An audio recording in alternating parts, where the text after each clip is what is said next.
vendredi 3 mai, à la Croix-Avranchin dans la Manche, le semencier Descalbes mène une expérimentation sur une parcelle de maïs. L'objectif, moduler la densité de semis en rapport avec le potentiel du terrain. Marine Nevanen est responsable expérimentation du Grand Ouest chez Descalbes. Nous sommes en train de tester la modulation de densité en maïs, donc c'est de l'agriculture de précision. L'intérêt, c'est de calculer le bénéfice de la modulation de semis en maïs, à savoir combien on gagne en modulant chaque mètre carré de la parcelle en fonction du potentiel de celle-ci. Techniquement, il faut d'abord connaître le potentiel de la parcelle.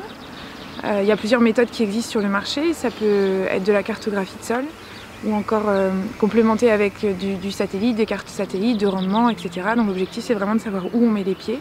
Là aujourd'hui, c'est une parcelle qu'on a cartographiée en partenariat avec Precifield. Et suite à ça, suite aux différentes textures de sol et aux différentes réserves utiles, on va moduler la quantité de grains au mètre carré.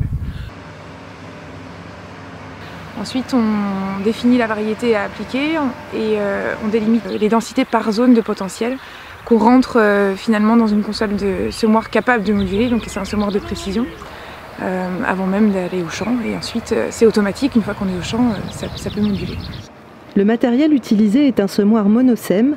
Explication de Christophe Jariot, technico-commercial. C'est un matériel qui est 100% électrique, donc toute la régularité du semis se fait par des moteurs électriques. Ce qui nous permet de pouvoir faire à la fois des coupures de section, c'est-à-dire que dans les fourrières ça coupe automatiquement à la ligne de semis, mais également aujourd'hui la particularité c'est que ça nous permet de faire de la modulation de densité de semis, c'est-à-dire que par rapport à une carte préconisée ici aujourd'hui par les gens de chez Descalbes, on va pouvoir semer à des densités différentes dans le champ, soit 90 000, 100 000, 105 000 en fonction du potentiel du terrain.